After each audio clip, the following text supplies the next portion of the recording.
आवाज़ आ रही है हमारी सभी को? अच्छा, चलिए, जो लोग चाहें तो कुछ लोग नोट भी कर सकते हैं, क्योंकि गांधी पर जो हम बात करने जा रहे हैं उनका दर्शन बहुत बड़ा है, फिलोसफिकल चीज़ें हैं इसमें। इसे आप बहुत अच्छे से सीख सकते हैं कि सच में गांधी क्या है। आज तो कंप्लीट होने की कोई पॉसिबिलिटी नहीं है, क्योंकि 4-5 घंटे कम से कम चलेगा, लेकिन हम चीज़ें थोड़ा सा आपको इंट्रोडक्शन के रूप में पहले बताते हैं कि हम इसमें डिस्कस क्या क्या करेंगे। तो अगर एक कोई सिनॉप्सिस टाइप का बनाते जाओ तो ज़्यादा ही बेटर रहेगा, और आप उसमें बहुत सी चीज़ें सीखेंगे, क्योंकि इसमें कुछ ऐसे एग्ज़ाम के क्वेश्चंस भी मिलेंगे जो आपके एग्ज़ाम में अक्सर पूछे जाते हैं। तो महात्मा गांधी को हम उस तरीके से बता रहे हैं जैसे अगर मान सपोज करिए कि ऐसे लिखने को आ जाए, या इन्हें जब आप पढ़ोगे तो इसमें बहुत सी चीज़ें ऐसी आप सीख लेंगे जो एग्ज़ाम ओरिएंटेड या कोई भी किसी भी विषय पर लिख रहे होंगे तो आप ये कोट कर सकते हैं कि गांधी ने इस पर ऐसा कहा है, क्योंकि आपको पता है कि गांधी के दर्शन को मानने वाले केवल भारत में ही नहीं हैं, भारत से बाहर भी बहुत से लोग हैं। ठीक, तो हम देखते हैं कि पहले इन्होंने कहाँ से क्या सीखा, और फिर इनके दर्शन में हम वही चीज़ें देखेंगे कि ये बहुत ईमानदार, और आपको याद इतनी बात भी समझ आएगी कि गांधी होना कोई छोटी बात नहीं है। ठीक है, और दूसरी चीज़ हम एक और बात बता दें, जो जितनी भी बातें हैं वो हम गांधी की बातें बताएंगे।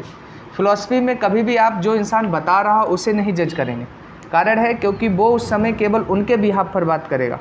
तो हम यहाँ पर केवल गांधी की बातें आपको बताएंगे कि गांधी इस पर क्या समझते थे। हो सकता है कि किसी चीज़ को सिंप्लीफाई करने के लिए हम कुछ प्रैक्टिकल कहानियों का उसमें बेस बना लें। ठीक है, तो पहले तो आपको समझना है कि महात्मा गांधी पर प्रभाव किसका किसका था। तो एक भारतीय परंपराएं हैं कुछ, उनका इम्पैक्ट है इन पर, और दूसरी कुछ अन्य परंपराएं हैं। हम ऐसी उम्मीद करते हैं कि आप कॉपी पेन लेके बैठेंगे तब समझेंगे। 1 घंटे में ही हम लोग समझेंगे, एक फ़िलॉसफी ही समझें चाहे उनकी, क्योंकि 11 फ़िलॉसफी हैं या 11 विषयों पर उन्होंने बात की है। तो हम लेकिन उसे अच्छे से समझ में आपको समझ आ जाना चाहिए।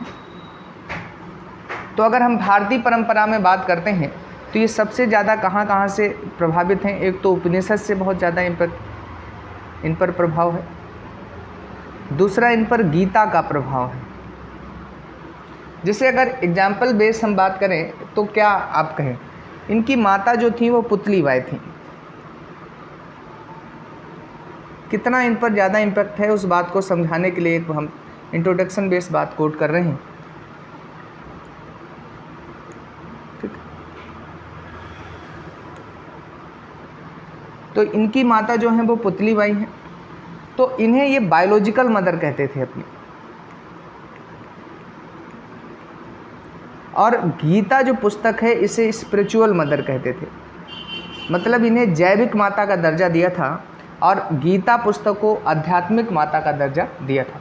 ठीक, यहाँ से ये कहते हैं कि गीता से इन्होंने 3 बातें सीखी थी। स्टार्टिंग में थोड़ा टफ लगेगा, आगे आपको समझ में आएगा, इसलिए थोड़ा ध्यान से सुनिएगा। ठीक, स्वहचर्य एक कॉन्सेप्ट होता है, उसे इन्होंने निष्काम कर्म योग का कॉन्सेप्ट यहाँ से सीखा है, और वर्ण व्यवस्था यहाँ से वो ले रहे हैं कि वर्ण व्यवस्था को, मतलब हम कह सकते हैं कि गीता से ये 3 चीज़ों को लेकर इम्पैक्टेड है। उपनिषद से ये सबसे ज़्यादा ये मानते हैं कि जो अभी इन पर एक डिबेट होगी जो कार्ल मार्क्स और इनके बीच में, तब ये कहेंगे कि जो सत्ता है वो ईश्वर की सत्ता है, जबकि कई थिंकर ऐसे आएंगे वो कहेंगे भौतिक वस्तुओं की सत्ता है। और इस समय हम लोग भी ये देखेंगे कि हम लोग को भी लगेगा कि भौतिक वस्तुओं की सत्ता ज़्यादा है, जबकि गांधी अपने दर्शन में ये प्रूफ करेंगे कि नहीं, ईश्वरीय सत्ता है। तो ये चीज़ें यहाँ समझ आए। हम केवल आपको समझाना ये चाहते हैं कि इन पर इम्पैक्ट किसका किसका है। तो उपनिषद का इम्पैक्ट है, गीता का इम्पैक्ट है। 2 बातें तो आप ऐसे समझ लीजिए। ठीक, और तीसरी अगर अब हम बात करें तो इन पर जैन धर्म के पंचव्रत का बहुत ज़्यादा इम्पैक्ट है। तो ये कोट करते जाइए किसका किसका इम्पैक्ट है। जैन धर्म के पंचव्रत, आपने शायद इसके बारे में खूब सुना हो कि पंचव्रत में एक अहिंसा आता है, सत्य, अस्तेय सुना होगा, अपरिग्रह सुना होगा। ठीक है, तो इस तरीके से कई ऐसे चीज़ें हैं जो हम वहाँ पर देखेंगे। योग दर्शन का इम्पैक्ट इन पर हम देखेंगे कि बहुत ज़्यादा है। जो अष्टांग मार्ग दिया जाता है योग दर्शन में, उसमें से ये यही वाले जो जैन व्रत में पंचव्रत हैं उनके कुछ कॉन्सेप्ट को ये वहाँ से एक्सेप्ट करते हैं। तो इन पर योग दर्शन का भी है। तो ये तो भारतीय ऐसी चीज़ें हैं जिनका इन पर इम्पैक्ट है। हम कहें उपनिषद का प्रभाव है, गीता का प्रभाव है, जैन धर्म का प्रभाव है और योग दर्शन का प्रभाव। ठीक, हम जैन दर्शन भी आपको समझाएंगे बाद में कि जैन दर्शन क्या होता है। अभी गांधी पर बात कर लेते हैं। कुछ अन्य परंपराएं हैं जिनका इम्पैक्ट इन पर दिखेगा, जो हम कह दें कि फॉरेन की परंपराएं हैं। उनमें सबसे ज़्यादा अगर एक प्रभाव हम देख लें तो इन पर ईसा मसीह का प्रभाव है। ठीक, और इन्होंने कुछ भी चुराया नहीं है, जैसे जो जो वहाँ से लिया है उसको एक्सेप्ट किया है कि हमने कहाँ से लिया। ठीक, जैसे ईसा मसीह से इन्होंने प्रेम और करुणा सीखा है, तो इन पर ईसा मसीह का प्रभाव दिख जाएगा। दूसरा अगर हम कहें तो इन पर टॉलस्टॉय का बहुत ज़्यादा प्रभाव है। टॉलस्टॉय एक थिंकर है, ठीक, उसका जैसे क्या है, वो चर्च की सत्ता को स्वीकार वहाँ नहीं करता है। तो ये भी आप देखेंगे कि गांधी कभी मंदिर और उस तरीके की भक्ति के समर्थक नहीं है कि बहुत ज़्यादा मंदिर की बात करें। इसलिए वो कहता है कि जो ईश्वरीय सत्ता आपके भीतर है, तो जो रियल गॉड है वो आपके भीतर है, उसके कॉन्सेप्ट को ये लोग एक्सेप्ट करते हैं। तो सच्चा ईश्वर कहते हैं कि तुम्हारे भीतर है। एक सेंटेंस इनके में मिलता है कि kingdom of God is with in you, मतलब आपके सच्ची जो शक्ति है वो आपके भीतर है। जो सच्ची हम कहते हैं श्रद्धा है, उसकी बारे में ये बात करते हैं। दूसरा, इसी टॉलस्टॉय का ही एक प्रिंसिपल है, उससे बहुत ज़्यादा इम्पैक्टेड है, ये हम समझाएंगे बाद में क्या है। प्रशांत अराजकता, अराजकतावादी का हम लोग कॉमन मतलब समझ लेते हैं गुंडागर्दी, लेकिन यहाँ पर वो नहीं है। वहाँ पर एक क्रांतियों से रिलेटेड है कि कैसे, जैसे आपको पता ही होगा कि ये राज्य को बहुत शक्तियाँ दी जाएं, गांधी इसमें बिलीफ नहीं करते हैं। तो गांधी जो है वो प्रशांत अराजकतावादी के निकट मिलेंगे आपको। ठीक, उसके बाद एक व्यक्ति हैं जॉन रस्किन, उनका इन पर काफ़ी इम्पैक्ट है। जॉन रस्किन, ये सब पूछ लिए जाते हैं आपके इन एग्ज़ामों में भी, किनका किनका इन पर है इम्पैक्ट। जैसे कुछ इनकी हिंद स्वराज जो बुक है वो जॉन रस्किन से ही बहुत ज़्यादा प्रभावित है। सर्वोदय का सिद्धांत है वो भी जॉन रस्किन से है। अंत्योदय का कॉन्सेप्ट जो देते हैं वो भी जॉन रस्किन से ही प्रभावित है। एक व्यक्ति हैं हेनरी डेविड थोरो,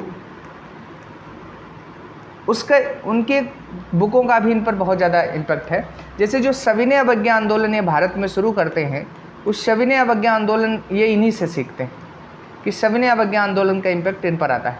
ठीक, जैसे आपने देखा होगा कि प्रधानमंत्री जो वर्तमान है वो भी ये बोलते हैं, हालांकि वो केवल बोलते हैं, लेकिन गांधी अपने जीवन में उस चीज़ को फॉलो भी करते थे। सबसे अच्छा शासन वह है जो सबसे कम शासन करे, उस बात के बारे में। तो इसलिए आप देखेंगे कि ये राज्य को शक्ति देने के समर्थक भी नहीं है। तो जॉन रस्किन का है, हेनरी डेविड का इम्पैक्ट है, टॉलस्टॉय का है, ईसा मसीह का बहुत ज़्यादा इन पर इम्पैक्ट है। एक व्यक्ति और है जिसका नाम है हेनरी स्टेफेंस, इनका बहुत ज़्यादा इन पर है। पूरा नाम हेनरी स्टेफेंस सॉल्ट है। ठीक, उनका इम्पैक्ट है, जैसे एक थॉट मिलता है। ये आपको पता ही होगा कि गांधी की जीवन का एक बहुत हम कहते हैं मार्मिक थॉट है, या दर्शन की दुनिया में भी ये सेंटेंस ये बोला जाता है कि जो व्यक्ति गुजरता नहीं है किसी परिस्थिति से, वो उससे कभी मुक्त नहीं हो सकता है। ठीक, इसीलिए आपने देखा होगा कि गांधी ने नॉनवेज, वो वेजिटेरियन थे लेकिन उन्होंने नॉनवेज भी खा के देखा, उससे क्या अनुभव हुआ, फिर नॉनवेज जीवन भर के लिए छोड़ दिया। दारू पीकर भी देखा, क्योंकि नशा नहीं करते थे, उससे क्या अनुभव हुआ। बहुत से ऐसे काम उन्होंने कर कर के देखे हैं। एक शंकर नारायण की पुस्तक है गांधी जी का ब्रह्मचर्य, उसे पढ़ोगे तो अजीब अजीब प्रयोग उन्हें किए हैं, और अपनी आत्मकथा ही लिखी है कि सत्य के मेरे प्रयोग। उसमें आप देखोगे तो गांधी ने बहुत से ऐसे मतलब एक्सपीरियंस किए हैं। और तभी फिर बाद में हेनरी स्टेफेंस सॉल्ट के थॉट के बारे में बताया कि हमने उसमें पढ़ा था कि कोई व्यक्ति अगर कोई कुकर्म नहीं करता है तो वो उस कुकर्म से कभी मुक्त नहीं हो सकता है। तो इसके बारे में, तो इसलिए वो बहुत से ऐसे बुरे काम भी हैं जो उन्होंने करके देखे और उसके बाद एक बार किए और उसके बाद उन्हें छोड़ दिया। तो गांधी भी इस थॉट में बिलीव करते थे। तो हमने आपको केवल इंट्रोडक्शन के बेस में बताया कि गांधी की जो हम फिलॉसफी देखेंगे वो इतने लोगों से प्रभावित होगी। ठीक, तो क्या कुछ नाम याद रह गए? भारतीय परंपरा में उपनिषद का प्रभाव है, गीता का है, और अगर हम बात कर लें योग दर्शन का है, जैन दर्शन का है। 4 आप मेन याद रखें।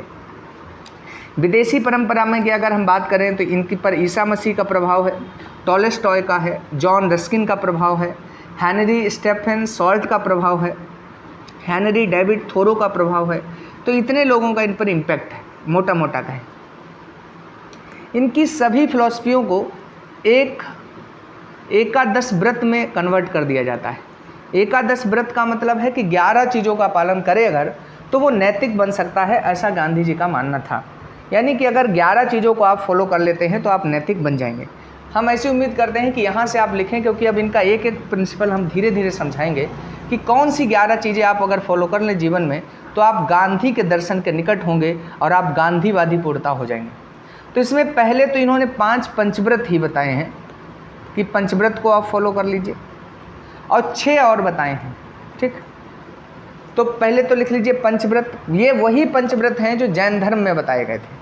ठीक, तो उन्हीं पंचव्रत की बात करते हैं। तो पहला पंचव्रत अहिंसा है।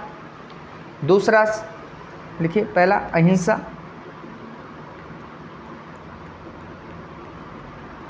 दूसरा सत्य है,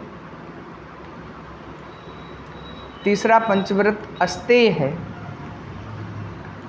चौथा अपरिग्रह है, और 5वां ब्रह्मचर्य है। ये हैं पहले तो 5 ये, और 6 इनके और लिख लीजिए। क्रम से हम 11 ये डिस्कस करेंगे। सर्वधर्म संभाव, आप लोग नोट भी कर रहे हैं कि नहीं नोट कर रहे हैं?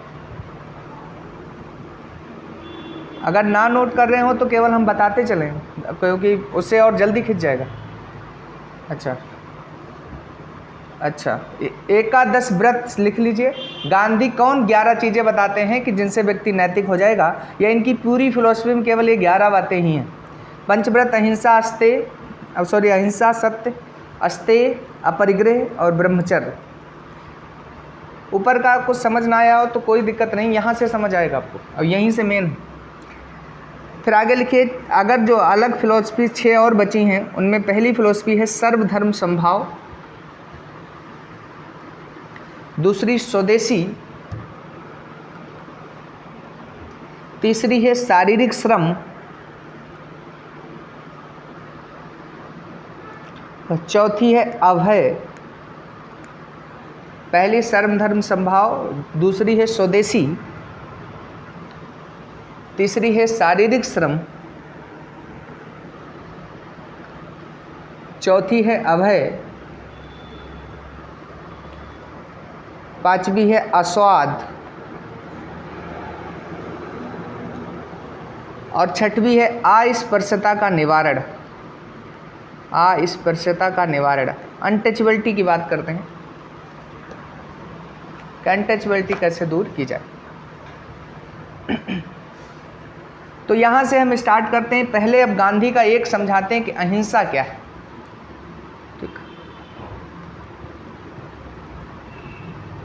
पहले तो आप गांधी की नज़र में अहिंसा का अर्थ समझेंगे। गांधी ने अहिंसा के 2 स्तर पर अर्थ बताए हैं, या हम कहें कि 2 स्तर पर। अहिंसा जैन धर्म का भी मूल्य है, लेकिन गांधी का जो अहिंसा का सिद्धांत है वो जैन धर्म से काफ़ी अलग है। हम देखेंगे, एक वो सीमित अर्थ में बताते हैं और एक व्यापक में अर्थ में बताते हैं। तो जो सीमित में बताते हैं उसे हम नकारात्मक बोलते हैं, या नकारात्मक अहिंसा भी कह सकते हैं। तो क्या है इनकी नकारात्मक, मतलब सीमित अर्थों में क्या नकारात्मक है, कि अहिंसा क्या नहीं है, ये इसमें बताते हैं कि क्या नहीं है। और व्यापक अर्थों में हम देखेंगे कि वो बताएंगे कि अहिंसा में क्या क्या है, कि कौन कौन से ऐसे काम करें तो वो अहिंसा कहलाएगा। जैसे समझ में यहाँ से शुरू आने गए कि अगर आप प्रेम, करुणा, दया के भाव से किसी की सहायता करते हैं तो वो व्यापक स्तर पर अहिंसा कहलाता है। ठीक, क्या नहीं करें, मन के स्तर पर, वचन के स्तर पर या कर्म के स्तर पर किसी भी व्यक्ति को कष्ट ना पहुंचाएं। अगर मन के स्तर पर, वचन के स्तर पर, कर्म के स्तर पर किसी भी व्यक्ति प्राणी को आपने कष्ट पहुंचाया है तो आप अहिंसावादी नहीं। इसीलिए हमने बताया, गांधी समझाते हैं कि नकारात्मक अहिंसा और सकारात्मक अहिंसा। वो कहते हैं कि जो जैन धर्म है वो नकारात्मक अहिंसा के निकट है और हमारा जो अहिंसा का सिद्धांत है वो सकारात्मक है। तो वो किन चीज़ों को मूल में रखे हैं? प्रेम, करुणा और दया भाव को। अभी समझ में आएगा, थोड़ा डिटेल में बात होगी धीरे धीरे इस पर। जो चीज़ें बता रहे term to step by step आप समझते रहे। सीमित में वो क्या बताते हैं कि अहिंसा किसे, जैसे जैन धर्म किसे अहिंसा मानता है कि मन के स्तर पर, वचन के स्तर पर, कर्म के स्तर पर किसी भी व्यक्ति को आप कष्ट ना पहुंचाएं तो आप कहेंगे कि आप अहिंसात्मक हैं, ठीक।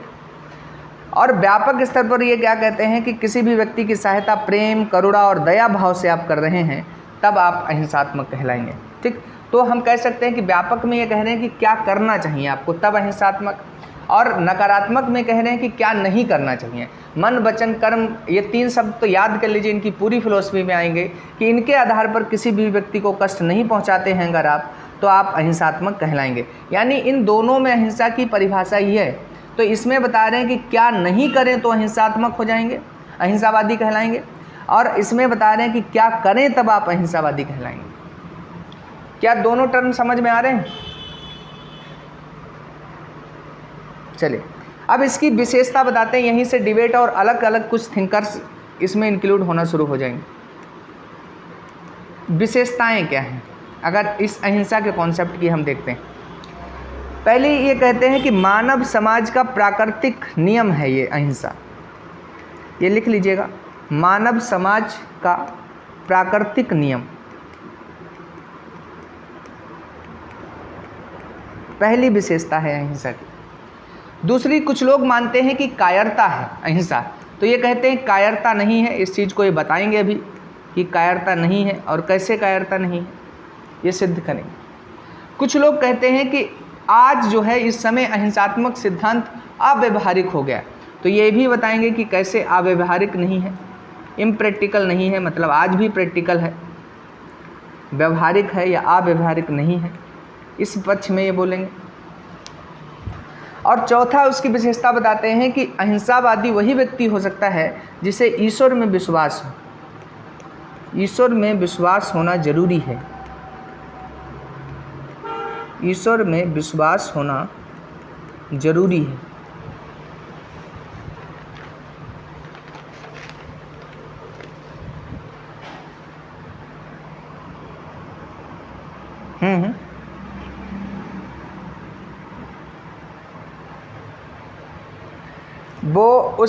वो इसकी अभी आपको समझ आएगा। मैंने बताया है कि जब टॉलस्टॉय को बताया है तो वो कहते हैं आपके अंदर ही ईश्वरीय तत्व है, आपको कहीं बाहर पूजने की आवश्यकता नहीं है।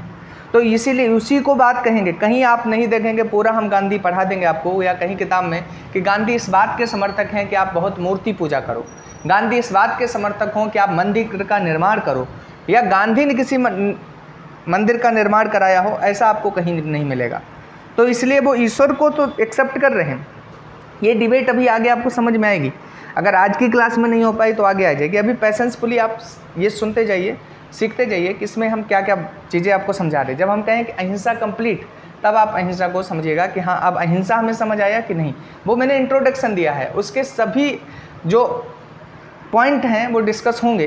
टॉलस्टॉय ये बहुत डिटेल में डिस्कस होंगे, जॉन रस्किन भी डिटेल में, डेविड हेनरी भी, स्टेफेंस भी, सबको डिटेल में डिस्कस हम करेंगे।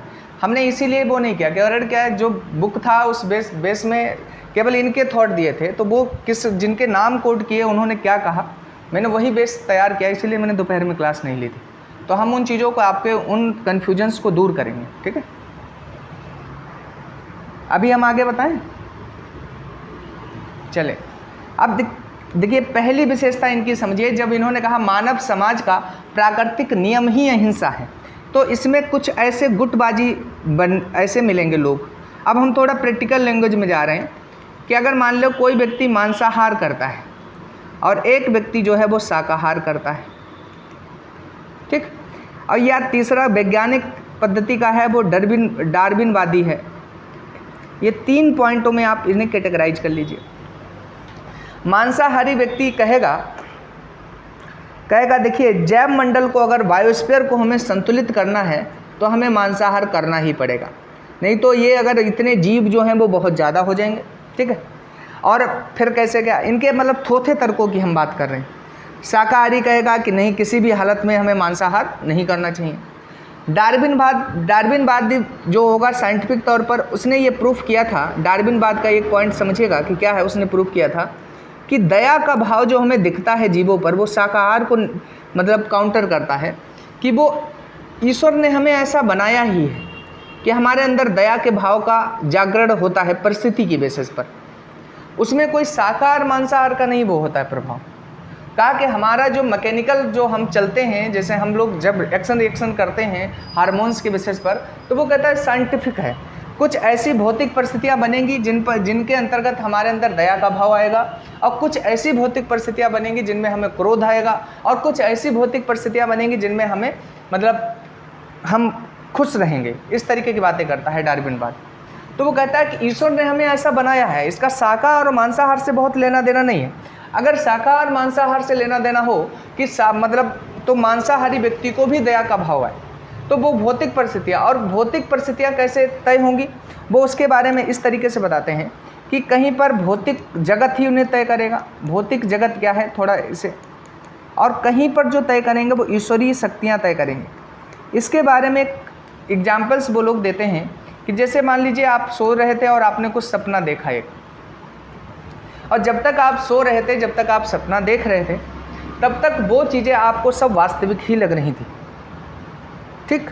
और जब आप जग गए हैं तब आपको लग रहा है कि वो तो सब सपना था, ठीक। और इस भौतिक जगत में ये क्या कहता है कि अगर आप कोई भी परिस्थिति आप पहले से भौतिक एटमॉस्फेयर बना दीजिए, तो वैसे ही हमारे अंदर विचार बनने लगते हैं। जैसे आप मंदिर जाएं तो हो सकता है आप में मंदिर के जैसे विचार आने लगे, या आप स्कूल जाएं तो हो सकता है आपके पढ़ाई के भाव आने लगे, आप क्लब जाएं तो क्लब जैसे, कि मतलब क्या है कि वहाँ का भौतिक आवरण जैसा है, वैसी थॉट प्रोसेस हमारे अंदर क्रिएट होने लगती।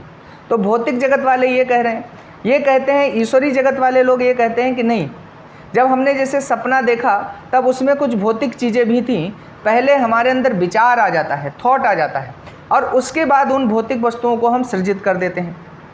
लेकिन भौतिक वाले ये कहते हैं कि नहीं, पहले हम लोग उन्हें सृजित परिस्थितियाँ बनाते हैं, तब हमारे अंदर विचार आता है। कार्ल मार्क्स और गांधी की इस पर बहुत डिबेट है। गांधी ने ये पूछा था पहले, जैसे अब पहले कार्ल मार्क्स की तर्क आप समझिए या गांधी की, हम केवल संक्षेप में एक तर्क बताते हैं, उनमें दोनों लोगों में अभी हम नहीं जाते। कार्ल मार्क्स जो है और गांधी कहते हैं कि जैसे भारत जो था पराधीन था, जब पराधीन हुआ मतलब हम पर अंग्रेज़ों ने शासन किया, तभी तो हमारे अंदर स्वतंत्रता का विचार आया। ये कह रहे हैं कार्ल मार्क्स, ठीक। पराधीन था तब हमारे अंदर स्वतंत्रता का विचार आया, मतलब गांधी कह रहे हैं।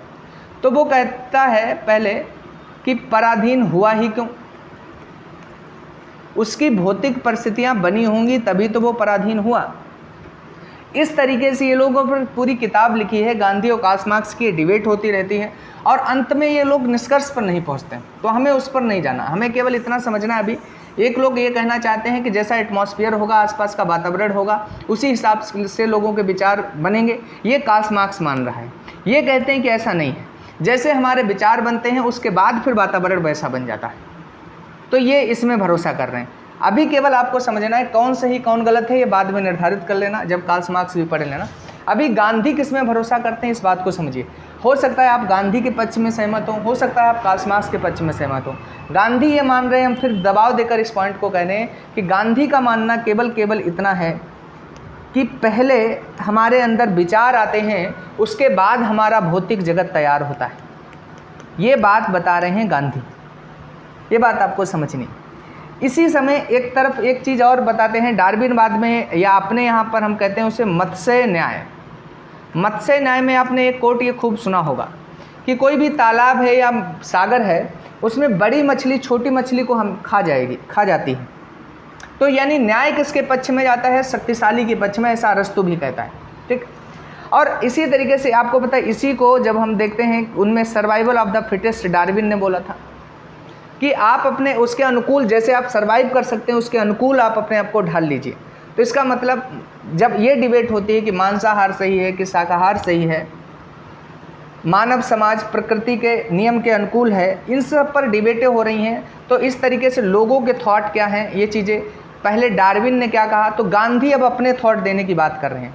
गांधी ने बड़ा बढ़िया वो दिया। क्या इनकी सबकी डिबेट आप समझ पा रहे हैं कि कंफ्यूज हो गए?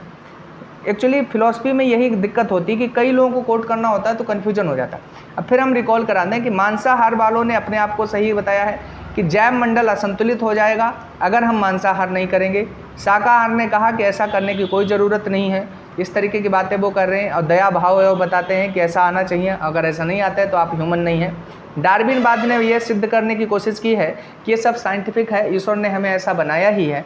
फिर हम उपनिषद की बात करें तो उसमें मत्स्य न्याय दिया है कि बड़ी मछली छोटी मछलियों को खा जाती है, तो प्राकृतिक रूप से ही हम मांसाहारी हैं क्योंकि सब अन्याय करते हैं, कोई किसी को बोलने। जैसे आप देखिएगा, अगर आपसे पूछा जाए अभी क्या आपने किसी व्यक्ति का कभी मर्डर किया तो आप कह देंगे नहीं, लेकिन पूछा जाए क्या आपने एक मच्छर मारा तो आप शायद कोई ही ऐसा हो जिसने कभी कोई मच्छर भी ना मारा हो। इसका मतलब किसी ने मर्डर सब नहीं किया है। तो जैन धर्म के अनुसार आप अहिंसावादी नहीं रहे तो हिंसात्मक हो गए हैं। तो इस तरीके के सबके थॉट हैं। लेकिन गांधी क्या समझा रहे हैं, देखिए, कहते हैं ठीक है अगर हम मान लें हम लोग मौलिक रूप से मांसाहारी हैं तो, और शक्तिशाली वाली अगर बात है कि शक्तिशाली, तो घर में कह रहे हैं कि मान लो एक परिवार है, उसमें पिता है और इस परिवार में 4 बच्चे हैं। 4 बच्चों में 3 बच्चे हैं जो जिनका मस्तिष्क ठीक है, जो लग रहा है जिनमें मेरिट्स हैं, अच्छा काम करेंगे। लेकिन एक बच्चा ऐसा है जो डीमेरिट्स से भरा हुआ है, उसमें कुछ ऐसी योग्यताएं नहीं हैं, वो बहुत बेहतर करेगा। तो क्या पिता और ये सब इसे मार देते हैं? बताइए।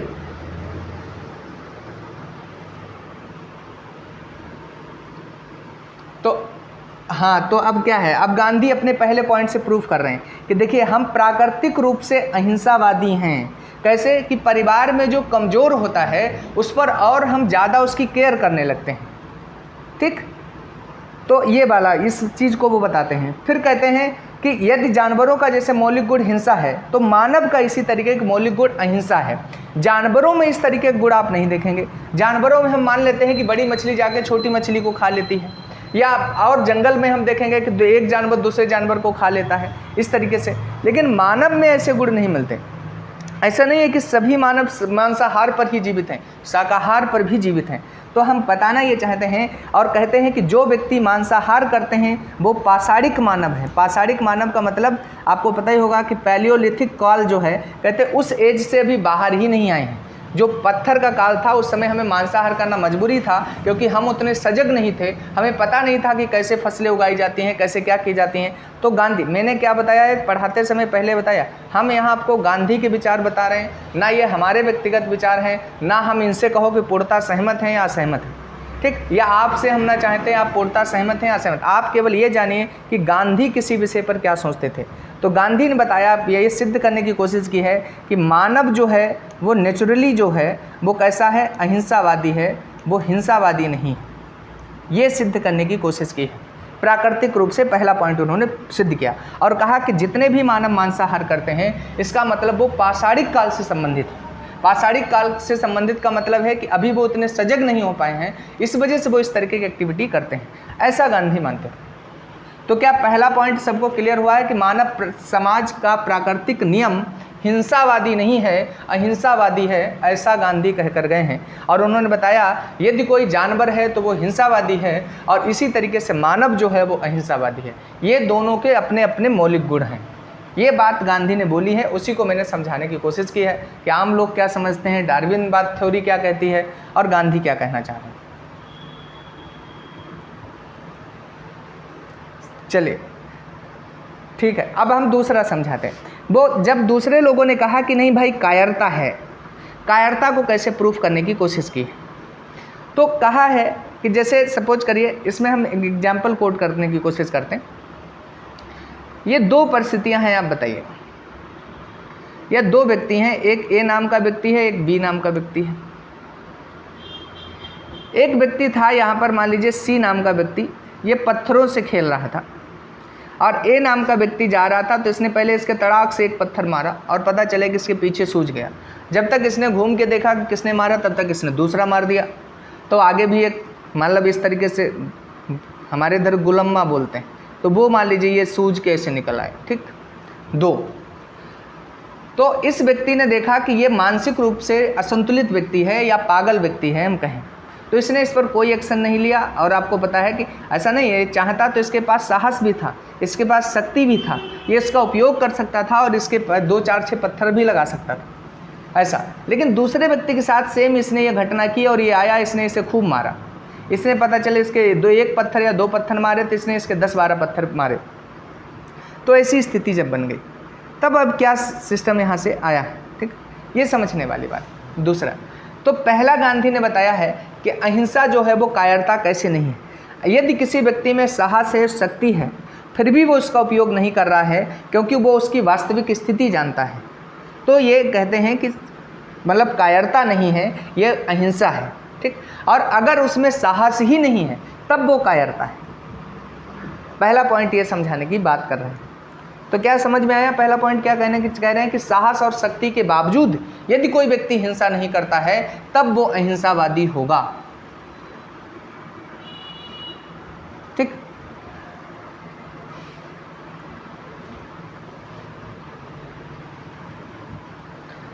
फिर गांधी ने कहा एक बात और यहीं पर प्रूफ की कि अगर हमें हिंसा और कायरता में चुनना हो तो हम हमेशा हिंसा को चुनेंगे, क्योंकि कई ऐसी परिस्थितियां बताई हैं कि जिन परिस्थितियों में आप हिंसा कर सकते हैं। जैसे क्या क्या बताया? कहा कि अगर आपको लगता है कि आपका जीवन ही खतरे में है तो आप हिंसा करिए, कोई दिक्कत नहीं, कायरता मत करिए। यहाँ पहले बताया। कहा कि आपके परिवार की कोई स्त्री खतरे में है तो आप हिंसा के पथ को चुन सकते हैं, उसमें कोई दिक्कत नहीं है। मतलब क्या है कि ये कई ऐसी परिस्थितियाँ बताने की कोशिश कर रहे हैं कि जिनमें आप हिंसा चुन सकते हैं, ठीक। तो वो क्या सिद्ध करना चाहते हैं कि हम ये नहीं कह रहे कि आप हमेशा हिंसात्मक बने रहिए, वो कह रहे हैं कि आप हिंसात्मक भी हो सकते हैं।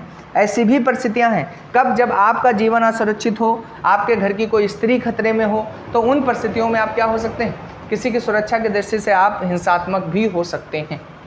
तो इसलिए उन्होंने ये सिद्ध किया कि जो हम अहिंसावादी सिद्धांत बता रहे हैं वो कायरता नहीं है। क्या समझ में आई बात आपको? ठीक। अब इसी में एक कहानी मैं बताता हूँ कि एक बार इनसे पूछा था, जैसे जब लोग कह देते हैं कि ये अव्यवहारिक है, तो गांधी ने प्रूफ किया कि ये अव्यवहारिक नहीं है। और एक यहाँ पर कहानी सुनाई जाती है या हम आपको बताते हैं कि क्या है। यहाँ पर जब सेकेंड वर्ल्ड वार चल रहा था तो सेकेंड वर्ल्ड वार में आपको पता है कि हिटलर बहुत शक्तिशाली है इस समय, उसकी सेना जो है शक्तिशाली सेना में है। और हिटलर दूसरी चीज़ है कि क्रूर भी है, और हिटलर किसी का मित्र नहीं है। हिटलर जिधर चाहता है, जिधर देखता है कि हम इधर अपना विजय अभियान चला सकते हैं तो वो उधर कोई अपनी सेना को मोड़ देता है।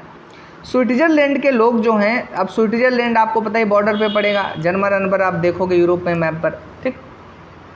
तो स्विट्ज़रलैंड जो है वो इसकी बॉर्डर पर है जर्मनी के, ठीक, ये आप समझ लीजिए।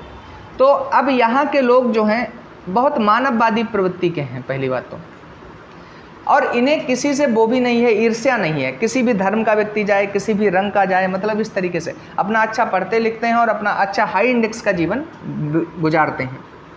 तो अब यहाँ सीन क्या क्रिएट होता है कि ये लोग घबराने लगते हैं कि क्या हमें करना, कहीं अगर हम पर जर्मनी ने अटैक कर दिया तो हमें क्या करना चाहिए।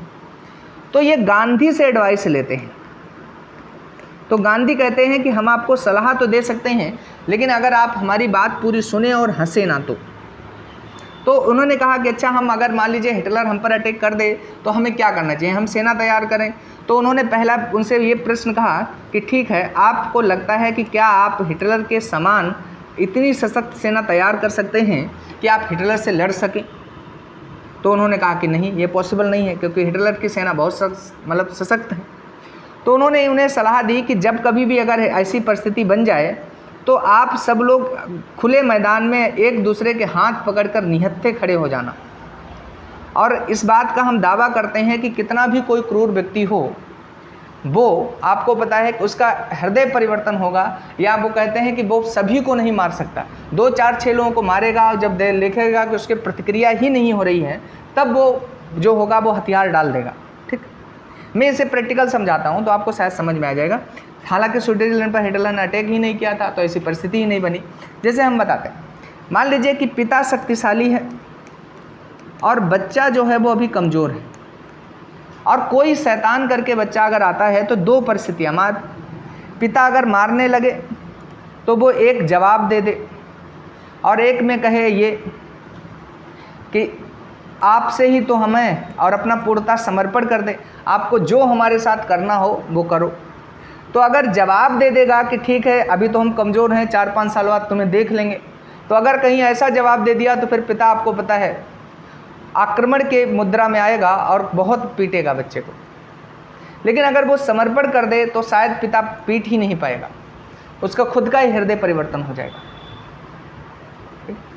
तो यही चीज़ गांधी समझाने की कोशिश कर रहे हैं कि अगर अव्यवहारिक नहीं है ये, कोई भी व्यक्ति बहुत क्रूरता के स्तर तक नहीं जा सकता। आप भी अपने जीवन में देखते होंगे कि कोई व्यक्ति कितना क्रूरता के स्तर तक जाएगा, और इस हथियार का प्रयोग मुझे लगता है कि महिलाएं खूब कर लेती हैं अच्छे से। तो ये बातें आप गांधी कहना चाह रहे हैं कि अव्यवहारिक नहीं है, कि कैसे अव्यवहारिक नहीं है, कि कोई व्यक्ति बहुत क्रूर नहीं हो सकता है, वो अपना जो सिस्टम है वो चेंज कर देगा। तो क्या गांधी के ये पॉइंट समझ पा रहे हैं आप? अच्छा, फिर एक यहाँ पर और हम आपको या तो कहानी बताइए सुनाएं, इसमें कई एग्जाम्पल्स को कोट करते हैं कि एक कार्लेस की कहानी है, बहुत फेमस है। ठीक, जब ईश्वरीय सत्ता की बात की जाती है कि इस पर जब डिबेट होती है कि वही व्यक्ति अहिंसा उसी में पैदा हो सकती है जिसे ईश्वर पर भरोसा हो, तो इसमें कुछ कहानी है जो खुद ही कोट की गई हैं, अब पब्लिश्ड हैं। उसमें एक कार्लोस नामक, हो सकता व्यक्ति का नाम इधर उधर हो, ठीक, तो लेकिन ऐसे मिलता जुलता नाम है कार्लोस। ठीक, कार्लोस की कहानी क्या है? कहते हैं कि कार्लोस था, और कार्लोस का मित्र एक था जो ईश्वर में विश्वास नहीं करता था, और कार्लोस ईश्वर में विश्वास करता था। तो विश्वास किस स्तर का होना चाहिए तब अहिंसा पैदा हो सकती है, इस बात को इस कहानी में समझाया गया। कहते हैं कि कार्लोस जो ईश्वर में विश्वास करता था, इसके पूरे शरीर पर दाने ही दाने निकल आए। ठीक, तो इसके मित्र ने ये कहा कि देखो तुम्हारा ईश्वर तुम्हें क्या दे रहा है, जब इतने कष्ट दे रहा है तो तुम क्यों दिन भर ईश्वर ईश्वर किया करते हो। तब यहाँ पर कार्लोस ये कहता है कि देखो मेरे शरीर में तो केवल दाने ही तो हैं, मैं देख सकता हूँ, मैं खा सकता हूँ, मैं चल सकता हूँ, सब कुछ तो मेरा सही है, ये मुझ पर ईश्वर की कृपा ही है। थोड़े दिन बाद फिर इसकी स्थिति ये बन जाती है, उसके जीभ में भी दाने निकल आते हैं और अब वो बोल भी नहीं सकता। तब फिर उसका मित्र आता है कि देखो तुम्हारे ईश्वर ने अब क्या किया। तो वो कहता है कि केवल मैं बोल ही तो नहीं सकता। थोड़े दिन बाद कहते हैं वो मरने के निकट होता है, तब फिर जाता है। तब कार्लोस कहता है कि देखो ईश्वर मुझसे इतना प्रेम करता है कि वो हमारे बिना रह नहीं पा रहा है, और इसलिए वो हमें अपने पास बुलाना चाहता है, इसलिए अब हम उसके पास जाते हैं। तो पहली कहानी से ये सिद्ध करते हैं कि ऐसा वैसा विश्वास नहीं होना चाहिए। अगर आपको अहिंसावादी बनना है तो ईश्वर में इस लेवल का आपको विश्वास होना चाहिए। दूसरा, नाम इधर उधर हो जाएं, क्योंकि आप किसी भी रिलीजन से बिलोंग करते हैं तो उस चीज़ को सीरियस मत लेना। मुझे जहाँ तक नाम याद आ रहा है कि एक हजरत अब्राहिम की कहानी जब मैंने पढ़ा था तब सर ने सुनाई थी। अगर यही नाम है तो बकरीद कैसे मनाए, बकरीद का पर्व क्यों मनाया जाता, उस पर कहानी। ठीक, कहते हैं इनके दो बेटे थे, एक बेटे का नाम इस्माइल था, एक का नाम था इसहाक। और हजरत अब्राहिम को ये स्वप्न आता है कि आप अपनी सबसे प्यारी वस्तु को कुर्बान करें, ठीक, या उसकी बलि दें। तो ये अपनी पत्नी से डिस्कस करते हैं, और डिस्कस करने के बाद कहते हैं कि हमें तो अपना जो सबसे प्यारा पुत्र है वो इसहाक है, यही शायद नाम है इसहाक। तो कहते हैं कि चलो ठीक, इसी की बलि देते हैं। और इसहाक को ये बुलाते हैं और कहते हैं, इसहाक कहते हैं ठीक है, अगर ऐसा ईश्वर की इच्छा है तो आप हमारी बलि दे दीजिए। ठीक, कहते हैं कि इसहाक को ये ले जाते हैं और उसके बाद वहाँ बलि देते हैं। जब तलवार इसकी गर्दन पर उसी तरीके से बांध देते हैं और तलवार जब चलाते हैं तो इसहाक की गर्दन नहीं कटती है। दूसरी बात, जब उसी खंजर से वो प्रहार करते हैं तो वो किसी पत्थर में टकराती है, और वहाँ पर आपको पता है कि टकरा के उसके टुकड़े होते हैं, और एक दूसरा जानवर बंधा होता है जो शायद बकरी ही होती है, तो उससे में के जाके गले पे गिरती है और वो कट जाती है उसकी गर्दन। तब इसहाक उसका ये अर्थ निकालते हैं कि आप किसी भी अपने प्रिय पशु की बलि देने का ये इशारा ईश्वर का है, इसलिए हमारी गर्दन नहीं कटी है और उनकी गर्दन कटी है। ठीक, तो उसी दिन से कहते हैं कि इस तरीके की बलि देने की प्रथा या बकरीद की प्रथा जो है वो शुरुआत हो गई। तो यहाँ पर भी आप देखेंगे तो ईश्वर में ही भरोसा है। अच्छा, फिलहाल ये कहानी जब पढ़ें तो आपको एक चीज़ समझ आए। जैसे अपने हिंदुज़म में एक बजरंगबली के बारे में कहानी है कि पूंछ में आग लगती है, सारी लंका जल जाती है, लेकिन बाकी कुछ नहीं। ये मुझे उसी तरीके कुछ कहानी लग रही है, मिलती जुलती कहानी है। ठीक, हर धार्मिक कहानियाँ बहुत सी ऐसे ही होती हैं। तो ये केवल इस तरीके से प्रूफ करना चाहते हैं कि आपको ईश्वर में किस स्तर का विश्वास होना चाहिए, तब आप अहिंसात्मक हो सकते हैं। ठीक, इतनी बातें हो गई। एक दो बातें हम और बता रहे हैं आपको। इन्होंने क्या बताया है कि अहिंसा किन किन चीज़ों, किन किन परिस्थितियों में आप त्याग सकते हैं। तो पहला, जैसे इन्होंने बोला था कि अगर कोई हिंसक पशु है या पागल कुत्ता है, ठीक, या कीड़नाशक है, इनकी आप हिंसा कर सकते हैं। कोई हिंसक पशु है, आप पर अटैक कर सकता है तो आप उसे मार सकते हैं। पागल कुत्ता है, उसे आप मार सकते हैं। कीटनाशक है, वो आप मार सकते हैं। लेकिन जैन धर्म में ऐसा नहीं माना जाता। जैन धर्म में आप किसी को भी वो नहीं कर सकते। ये फिर दूसरा कहते हैं कि दर्द में अगर कोई प्राणी कराह रहा है और वो असाध्य रोग से पीड़ित है, तो आप उसे भी अगर मार देते हैं तो उससे कोई दिक्कत नहीं। देखिए, एक इनका स्टेटमेंट ही है कि मैं एक क्षण के लिए भी किसी प्राणी को असहाय अवस्था में धीरे धीरे होने वाली मृत्यु को भयंकर कष्ट भोगते हुए नहीं देख सकता। यदि मेरे बच्चे को किसी पागल कुत्ते ने काट लिया हो और वो असहाय पीड़ा से जूझ रहा हो, तो मैं उसे मुक्त करने के लिए मृत्यु दंड दे सकता हूँ। ठीक, तो या मैं अपना इसे कर्तव्य समझूंगा। इस तरीके की बातें ये कर रहे हैं। तो कहने का मतलब है कि ये हर समय अहिंसावादी रहिए ऐसा नहीं बता रहे हैं। ये कहते हैं कि आप हिंसा भी कर सकते हैं। जैसे मैं कुछ और एग्जाम्पल दूँ। अच्छा बताइए, मान लीजिए कोई डॉक्टर है, डॉक्टर आपको ठीक होने के लिए आपके इंजेक्शन लगाता है, तो क्या आप इसे हिंसा की श्रेणी में रखेंगे? और क्या ये हिंसा आप होने नहीं देंगे? मान लीजिए बच्चा है, वो माता पिता से रिक्वेस्ट कर रहा है कि आप हमारे इंजेक्शन मत लगाने दीजिए, छोटा सा है, तो क्या माता पिता कहेंगे कि ये तो हिंसा होगी बच्चे के खिलाफ, हम इसके इंजेक्शन नहीं लगने देंगे? तो गांधी जो सकारात्मक हिंसा है, जो कहते हैं कि सर्वाइवल ऑफ द फिटेस्ट के कहीं ना निकट अहिंसात्मक अपना सिद्धांत दे रहे हैं। कहते हैं कि किस परिस्थितियों में आप हिंसा कर सकते हैं। तो क्या गांधी की बात समझ में आ रही है आपको कि नहीं? दूसरी बात कहते हैं कि एक गांधी और कोट देते हैं कि अगर मान लो किसी व्यक्ति का चरित्र हमें सुधारना है, तो वहाँ पर अगर हिंसा, जैसे उन्होंने ऑथेंटिक रूप से माता पिता और अध्यापक को हिंसा करने का अधिकार दे रखा था। अगर कोई बच्चा मतलब कुछ गलत काम कर रहा है तो माता पिता उसे पीटें और अध्यापक जो है वो उसे पीट सकता है। ये खुद मतलब कोट कर रखा है उन्होंने कि अगर उसके चरित्र निर्माण करना है तो अगर उसे कुछ दंड देना है तो माता पिता और अध्यापक ऐसा कर सकते हैं। लेकिन जैन धर्म में हम जब देखते हैं तो नकारात्मक अहिंसावाद की बात करते हैं। वो कहते हैं कि किसी भी तरीके कोई हिंसा होनी नहीं चाहिए। ये पहला मैंने उनका सिद्धांत समझाया है 11 में।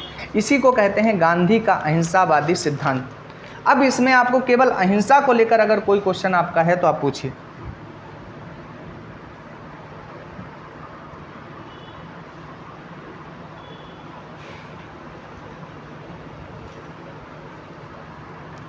अहिंसा आपको समझ में आया? मेन मैंने केवल इतना बताया कि 2 तरीके की अहिंसा होगी, एक व्यापक होगी, गांधी व्यापक अहिंसा में भरोसा करते हैं, एक प्रेम करुणा और दया भाव से सहज हों आप, और एक हमने बताया कि सीमित अहिंसा होगी। उसमें क्या कहते हैं कि क्या नहीं करें, किसी को मन से कष्ट ना दें, किसी को वचन से कष्ट ना दें, किसी को कर्म से कष्ट ना दें। फिर इसकी विशेषताएं बता रहे हैं। कहते हैं कि मानव प्राकृतिक रूप से अहिंसावादी है। उन्होंने सिद्ध करने की कोशिश की अहिंसा एक कायरता है, न कायरता नहीं है, इस बात को सिद्ध किया। अहिंसावादी कोई अव्यवहारिक फार्मूला नहीं है, इस बात को सिद्ध किया। और फिर कहा कि अहिंसावादी वही हो सकता है जिसे ईश्वर में पूर्ण विश्वास हो।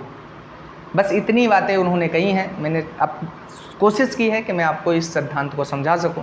अगर आपको समझ आया है तो हम बताइए अगला समझाएं, जिसे दूसरा नाम है सत्य। जी,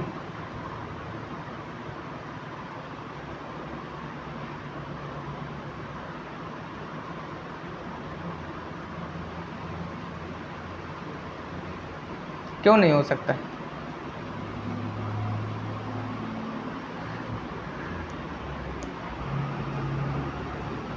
देखिए, हम बताएं, सुन लो बाप को।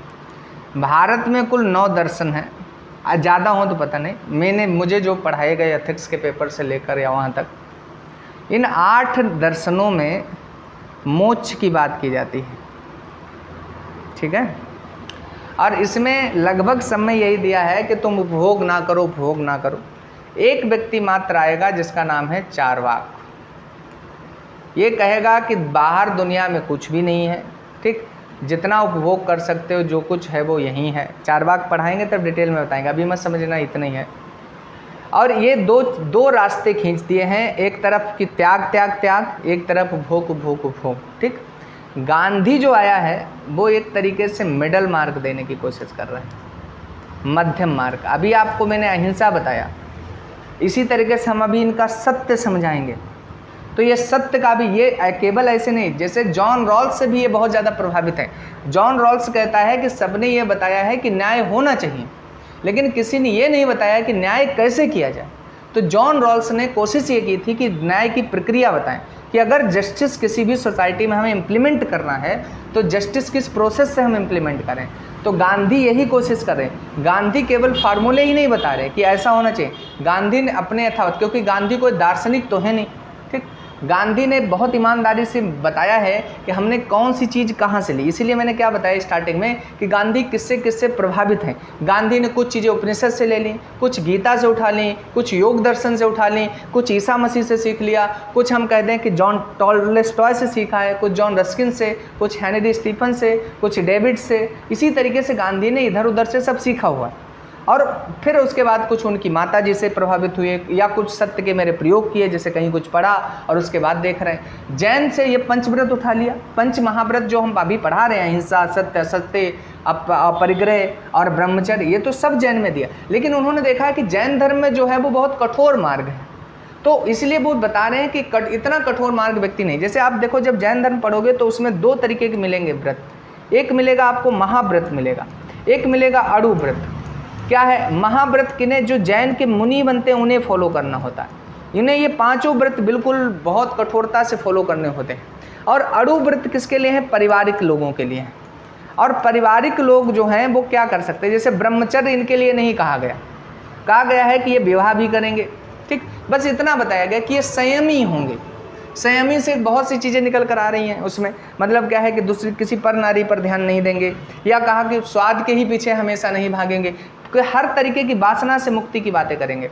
तो ये परिवार में भी फिर कहते हैं कि इससे मोक्ष नहीं मिलेगा अड़ु व्रत से, लेकिन ये महाव्रत के लिए तैयार हो जाएंगे भविष्य में।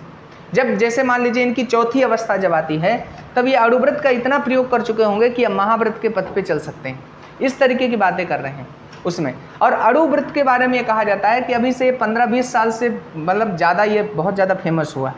नहीं तो पहले अड़ु व्रत का कॉन्सेप्ट बहुत संक्षेप में उसमें था, लेकिन अड़ु व्रत के बारे में दिल्ली में एक बहुत बड़ा रिसर्च सेंटर भी बना है अड़ु व्रत को लेकर, तो तब ये आया है कॉन्सेप्ट, वहाँ पर ज़्यादा फेमस हुआ। महावीर ने पहले दिया था संक्षेप में, क्योंकि जब उन्हें लगा था कि इतना कठोर मार्ग सभी नहीं अपना सकते हैं, तब उन्होंने एक वैकल्पिक मार्ग के तौर पर बोली थी ये बातें। तो गांधी जी के बारे में जो चीज़ें हैं कि गांधीयन फिलोसफी के बारे में अभी आप देखेंगे। गांधी फिलोसफी जब आप पढ़ोगे तो आप देखोगे कि अगर आज इतने धर्म, इतने जाति के लोग यहाँ रह रहे हैं, तो कहीं ना कहीं गांधी विचारधारा की वजह से सौहार्दपूर्ण से रह रहे हैं, ठीक। दूसरी चीज़ अगर हम बात करें कि सेकेंड वर्ल्ड वार जैसी जो चीज़ें हुई, वर्ल्ड वार, इनके अगर सिद्धांत को फॉलो किया जाए तो वो नहीं हो सकता। जलवायु परिवर्तन का जो संकट हमारे सबके सरों पर मंडरा रहा है, असमय वर्षा हो रही है, टेम्परेचर बढ़ रहा है, ये सब हो रहा है, तो गांधी जी के सिद्धांत से इसे कंट्रोल किया जा सकता है। फिर दूसरी चीज़, जो समस्याएं, पूंजीवाद बहुत ज़्यादा हॉबी हो रहा है, तो पूंजीवाद को भी कंट्रोल करने की बातें कहेंगे। मतलब क्या है कि गांधी एक सेंटेंस नहीं बोलते हैं कि प्रकृति सभी की जो आवश्यकताएं हैं उन्हें पूर्ण कर सकती है, लेकिन एक व्यक्ति का लालच नहीं पूर्ण कर सकता। तो वो जितने भी लोग यहाँ आएंगे उसमें, तो उन सबके सर्वाइवल के बारे में गांधी बताने की कोशिश कर रहे हैं, जब आप अभी गांधी को पढ़ें, ठीक। मैंने एक सेंटेंस फिर मैं बार बार रिपीट कर रहा हूँ, इस बात से अंदाज़ा बिल्कुल भी नहीं निकालेंगे कि हम गांधी के हर थॉट से सहमत हैं, ठीक। हम अपने व्यक्तिगत जीवन में कुछ थॉट से इनसे डिफरेंट राय रखते हैं, और अभी हम उन पर नहीं, अभी केवल हम गांधी को पढ़ाते समय इतना ही बताएंगे कि गांधी ने उस पर क्या कहा, बस। फिर एक लास्ट में आप चाहेंगे तो हम अपना व्यक्तिगत राय बता सकते हैं कि मुझे लगता है यहाँ पर ये किया जाए तो ज़्यादा बेटर। हर व्यक्ति का अपना अपना सोचना होता है। एक और समझा दें सत्य, फिर अगला देखेंगे धीरे धीरे। अच्छा, चले, सत्य के भी दो अर्थ हैं जो प्रचलित हैं। एक जन धर्म में मिलेगा, एक हमारा व्यापक हो जाएगा और एक हो जाएगा सीमित। ठीक, व्यापक में ये कहते हैं कि जैसे एक तो एक केंद्र में ईश्वर को रखते हैं पहला, फिर दूसरा कहते हैं कि सत्य से जीवन का सार के कॉन्सेप्ट को देते हैं। अभी ये बातें नहीं समझ में आ रही होंगी। ये कहना ये चाहते हैं कि जो मैं जानता हूँ ठीक वैसा ही व्यक्त करना सत्य है। कहने का मतलब, अभी आप देखेंगे कि सत्य के बारे में वो कहानी आपने जैन धर्म में पढ़ी होगी। जैसे एक हाथी होता है और वहाँ उसे 6 अंधे व्यक्ति देखते हैं। स्यादवाद समझाने समय ये चीज़ समझाई जाती है या सुनाई जाती है। स्यादवाद का सिद्धांत क्या है, जैन दर्शन पढ़ाएंगे तो वहाँ बताएंगे आपको। उसमें यह बताता है कि पहला एक अंधा जाता है तो उसकी सूंड देख लेता है और वो कहता है कि जो ये सामने खड़ा है चीज़, जो भी वस्तु है वो अजगर की भांति है। दूसरा जाता है तो वो कहते हैं उसके हाथ पूंछ लग जाती है तो वो कहता है रस्सी है। तीसरा जाता है तो उसके वो पेट में ऐसे से छूता, खत्म ही नहीं हो रहा तो वो कहता है दीवार है। ठीक, ऐसे जाता है कि एक टांग देख लेता है तो वो कह देता खंभा है। तो इसी तरीके से पांचों अब डिफर बताते हैं तो छठवां सुनकर चुप रह जाता है। ठीक, तो कहने का मतलब ये है कि ये छः के 6 सत्य हैं, ये बताया जाता है। ये आप पांचों सही बोल रहे हैं, लेकिन आपको पता है कि ये सब के सब झूठ भी बोल रहे हैं। तो इसीलिए कहा जाता है कि 2 चीज़ें बताने की कोशिश कर रहे हैं ये। अभी इनके सिद्धांत पर ना जाना, दुनिया में जो चलते हैं वो प्रकृति में जितनी भी चीज़ें हैं वो केवल ही और भी के कॉन्सेप्ट पर निर्भर करती हैं। कहते हैं ही वाले जो शब्द, लोग ही का शब्द का ज़्यादा प्रयोग करते हैं वो तानाशाही प्रवृत्ति के होते हैं, और भी शब्द का प्रयोग जो करते हैं वो लोकतांत्रिक प्रवृत्ति के होते हैं। ऐसे समझ में कम आएगा। जैसे अभी हम पूछ लें कि 2024 में 2 राय आपको लेना है कि कितने लोगों को ये भरोसा है कि प्रधानमंत्री हमारे फिर यही वाले रिपीट हो जाएंगे। उन्हें 100% इस बात का बिलीफ है कि 2024 में प्रधानमंत्री बदलने वाले नहीं हैं। बताइए, अरे किसी को भरोसा नहीं है, ऐसा कैसे हो सकता? अरे हमें नहीं हाथ दिखेंगे इसमें भाई, आप अपना नाम लेकर ऐसे बोल दीजिए। अच्छा, आपको भरोसा, अच्छा ठीक, अब ठीक है, ठीक है। अब दूसरी चीज़ है कि कुछ लोग ऐसे हैं, अब देखिए अब इस पे क्या है, ये सिद्धांत क्या कहना चाह रहा, इसमें आप लोग अपने आप को वो डिमीन नहीं समझेंगे। ठीक है, हम केवल प्रिंसिपल या सिद्धांत समझा रहे हैं, क्योंकि 1-2 बार हमने क्लासेस लेकर देखी हैं कि वो व्यक्तिगत ले जाते हैं बच्चे। यहाँ पर ही के जब कॉन्सेप्ट पर बात करते हैं तो अब इसमें ऐसे आप समझिए, अगर हो सकता है कि स्वास्थ्य की समस्या आ जाए, ये चुनाव ही ना लड़ें, पहला केस, तो कैसे प्रधानमंत्री बन जाएंगे। दूसरा केस ये है कि ये चुनाव लड़ें, लेकिन हो सकता है कि वोटिंग जो परिवेश होता है वो 24 घंटे 5 मिनट 10 मिनट में ही बदल जाता है।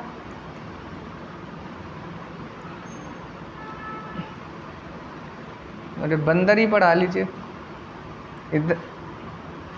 इधर देखिए, ध्यान दे दीजिए, नहीं तो सब बंदर ही पढ़ेंगे, ये सब भूल जाएंगे। ठीक, तो परिस्थिति की अगर हम बात करें तो कोई चुनाव की परिस्थिति को कुछ डिक्लेयर नहीं किया जा सकता अभी कि कौन से घटक उस समय काम करेंगे। ठीक है, जैसे आपको पता है कि पुलवामा अटैक हुआ, आपको पता है एकदम से माहौल बना, या हम कहते हैं हो सकता है जैसे कांग्रेस के बारे में कहते हैं कि 2 ऐसी परिस्थितियां बन गई। 2009 वाला चुनाव कितना अच्छा वो जीते थे, उसके बाद 2008 में सब वहाँ पर आर्थिक संकट अमेरिका में आ जाता है तो उनकी अर्थव्यवस्था को पूरी दुनिया पर प्रभाव पड़ने शुरू हो जाते हैं। यहाँ पर भी इकोनॉमिक कुछ क्राइसिस चलते हैं, फिर एकदम से जन आंदोलन जो होते हैं बहुत तेज़ हो जाते हैं, और उन परिस्थितियों में हमने देखा कि 2014 में एकदम से ऐसी परिस्थितियाँ बन गई। तो इसलिए इसके बारे में आप ये कह दें कि अभी तक तो हमें यही लगता है, लेकिन उस समय का कुछ अभी क्लियर कह नहीं सकते। शायद ऐसा है कि प्रधानमंत्री बनेंगे, तो ये माना जाता है कि आपकी बात में ज़्यादा ऑथेंटिसिटी है, लेकिन आप कहते हैं कि बनेंगे ही बनेंगे तो फिर गलत है। ठीक, तो इसीलिए वो कहते हैं कि भी वाले व्यक्ति जो हैं वो ज़्यादा लोकतांत्रिक मिलेंगे, और ही वाले कि ऐसा होगा ही होगा, ये लोग तानाशाही प्रवृत्ति के मिलेंगे। तो ऐसे ही वो सत्य को समझाने के मतलब क्या कह रहे हैं कि जो मैं जानता हूँ वो ठीक वैसा ही व्यक्त करना जितना वो जानते हैं। और उसमें जब कोई जानता है वो, इसका मतलब ये तो नहीं कह देंगे कि वो सब कुछ जानते हैं। अब हम थोड़ा समझाएं तब जब सत्य समझ में आएगा। एक जैन धर्म में सिद्धांत चलता है, इस बात को गांधी ने कोट किया है, एक स्वपर्याय होता है, एक परपर्याय होता है।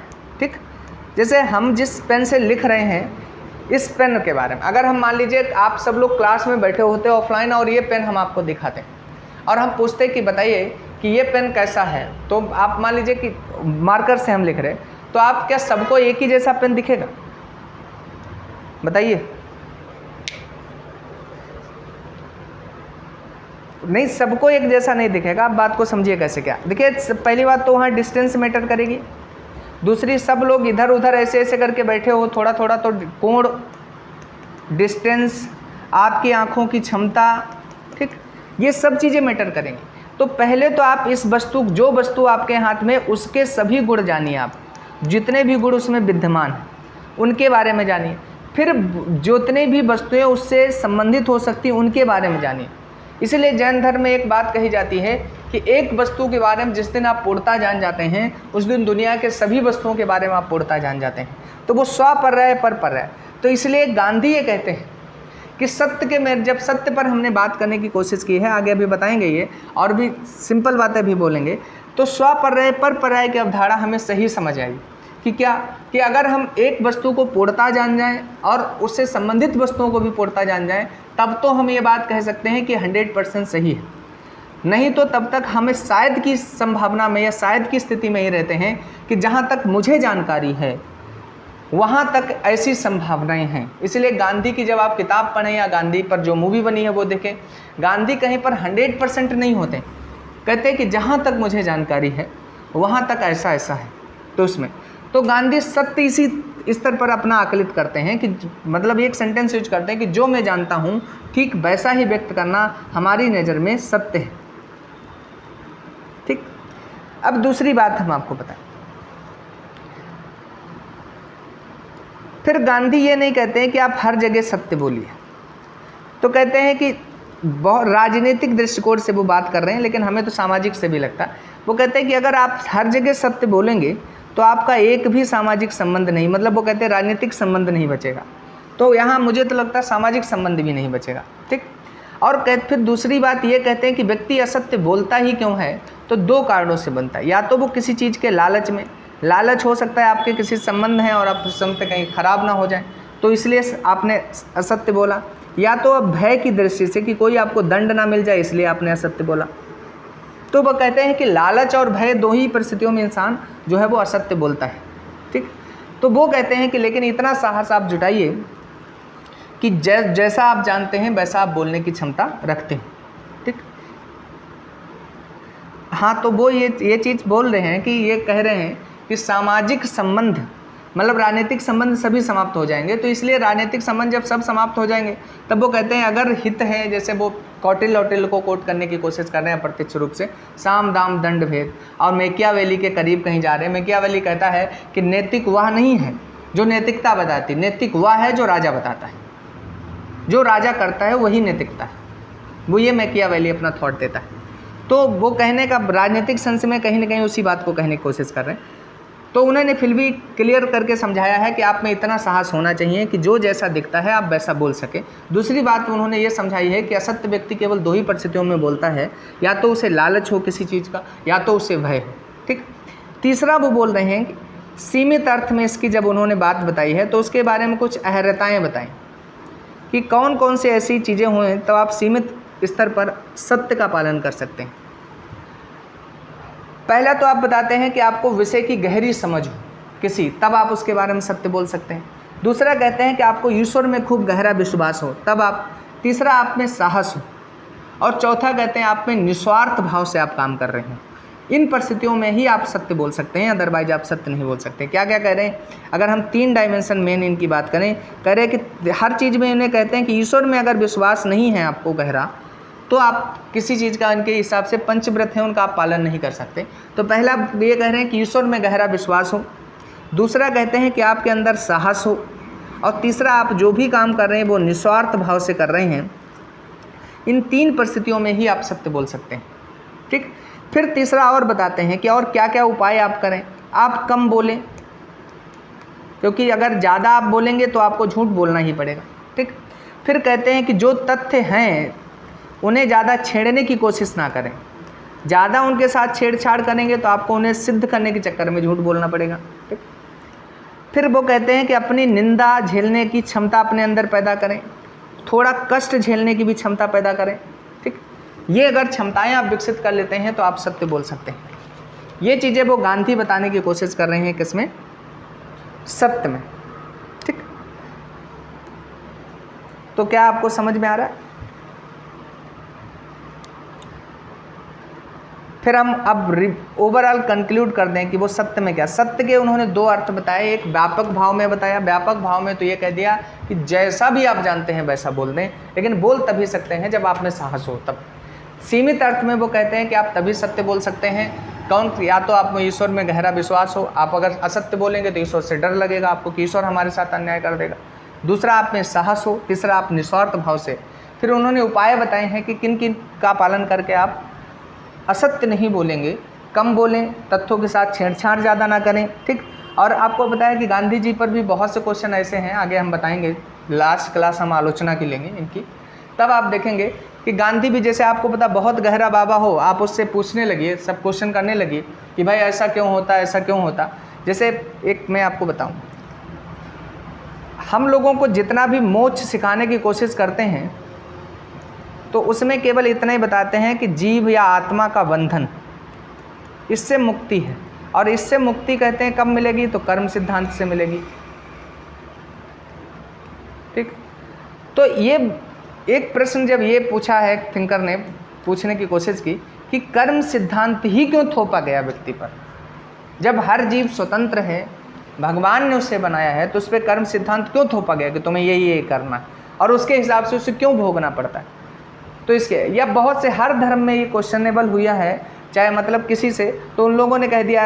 इस्लाम में भी क्वेश्चन ये किया गया, ईसाईयत में भी क्वेश्चन किया गया। हम लास्ट में आपको बताएंगे कई क्वेश्चन ऐसे हैं, अभी डाइवर्ट हो जाएंगे। हिंदुइज्म में भी क्वेश्चन किया गया, तो ये इसका करके, जैसे हिंदुइज्म में ये कह देते ये तो ऊपर वाले की लीला है, उस लीला का कोई आंसर नहीं है। ठीक है, तो वो उसे लीला में कन्वर्ट कर देते हैं, तो जिनके जहाँ पर उनके आंसर्स आपको नहीं मिलते।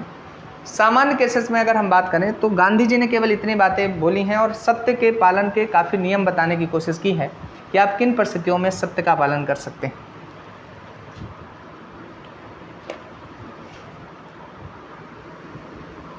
समझ आया आपको ये कि नहीं आया? अच्छा।